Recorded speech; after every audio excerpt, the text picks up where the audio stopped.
Les pays de l'AES, donc le Niger, le Burkina et le Mali, ont fait une annonce choc.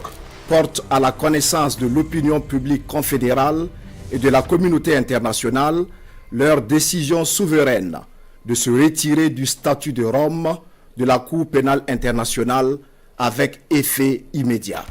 L'annonce de leur retrait de la CPI. Ceci arrive après leur retrait de la CEDEAO en début 2024 et de l'Organisation internationale de la francophonie en mars 2025. Alors forcément, des questions se posent. Quelles sont les causes de cette sortie que certains jugent brusque? Et surtout, quelles en seront les conséquences pour les pays de l'AES? Vous l'aurez compris les amis, aujourd'hui nous parlons de la sortie de l'AES de la Cour pénale internationale. On va essayer de répondre à une question essentielle. Est-ce que le départ de la CPI marque vraiment le début du règne de l'impunité au Sahel comme le disent certains? Mais avant tout, prenons le temps de comprendre ce qu'est la CPI. C'est important. La Cour pénale internationale est un tribunal pénal créé par le statut de Rome, adopté en 1998 et entré en vigueur en 2002. Son rôle est de juger les crimes les plus graves, à savoir les génocides, les crimes contre l'humanité, les crimes de guerre et dans une certaine mesure, les crimes d'agression. La Cour repose sur deux principes essentiels. Le principe de complémentarité, savoir que la Cour n'intervient que si les tribunaux nationaux sont incapables ou refusent de juger une affaire, mais surtout, l'adhésion à la CPI est volontaire. Volontaire. Souvenez-vous bien de ce mot parce qu'il va tout expliquer, du moins une partie de ce qu'on va voir par la suite.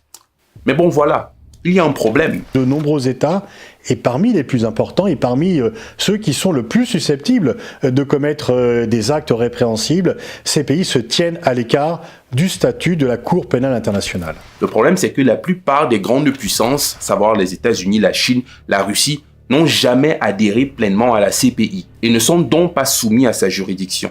Et c'est là sa plus grande faiblesse. C'est que visiblement, la CPI ne s'attaque qu'aux plus faibles. Depuis la création de la CPI, 9 États africains ont vu des enquêtes s'ouvrir concernant des faits commis sur leur territoire. L'Ouganda, la République démocratique du Congo, le Soudan, la République centrafricaine, le Kenya, la Libye, la Côte d'Ivoire, le Mali, le Burundi. Mais seulement 3 États non africains, la Géorgie, Myanmar et l'Afghanistan. Bien sûr, aucune des grandes puissances n'a été mise en cause. Et semble dans les faits être devenu un outil de domination politique. Pire encore, les grandes puissances qui refusent de se soumettre à la CPI peuvent tout de même, en vertu des textes, saisir la CPI pour juger des dirigeants africains ou autres. Cherchez l'erreur.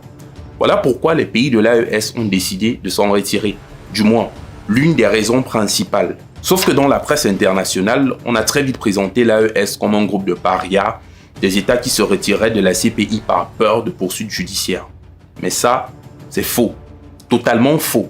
Il ne s'agit pas là d'une tension entre les seuls pays de l'AES et la CPI. C'est une tension plus ancienne, plus profonde, entre toute l'Afrique et la CPI. La seule différence, c'est que les pays de l'AES ont été assez courageux pour aller au bout de leurs manœuvres. Revenons un peu en arrière. En 2009, la CPI émet un mandat d'arrêt contre Omar el-Béchir, alors président du Soudan en exercice. Une décision contraire au principe de non-ingérence dans les affaires d'un État souverain. Puis en 2011, Laurent Gbagbo, en Côte d'Ivoire, transféré à La Haye, emprisonné 8 ans avant d'être acquitté. Je ne parlerai même pas du cas Uhuru Kenyatta au Kenya en 2013. Les exemples de partialité et d'acharnement envers des présidents africains sont foisons, à tort ou à raison. C'est donc depuis plus de 2 décennies que les États africains dénoncent tous une même chose, la partialité de la Cour pénale internationale. En 2014, le professeur David Bosco avertissait déjà. Si un nouveau face-à-face devait se produire, les relations entre l'UA et la CPI pourraient connaître les mêmes difficultés que récemment. À ce stade, les gouvernements africains pourraient être amenés à prendre une décision plus fondamentale concernant la CPI qu'ils ne l'ont fait jusqu'à présent. Alors oui, la décision de l'AES est logique. C'est un acte de souveraineté, une réponse à ce qu'ils qualifient eux-mêmes et qu'ils considèrent, je cite, comme un instrument de répression néocoloniale. Les 3 pays, il faut le préciser, faisaient partie des premiers à rejoindre la Cour pénale internationale dans les années 2000. Mais comme on dit, qui peut le plus, peut le moins. Ils y croyaient avant, aujourd'hui plus personne n'y croit. Et franchement, avec raison. Alors forcément, certains se demandent, ce retrait n'est-il pas un moyen pour les dirigeants de l'AES d'échapper à la justice internationale? Mais pour répondre à cela, il faut préciser que même en cas de retrait, le Conseil de sécurité peut toujours saisir la CPI contre un individu. plusieurs organisations de défense des droits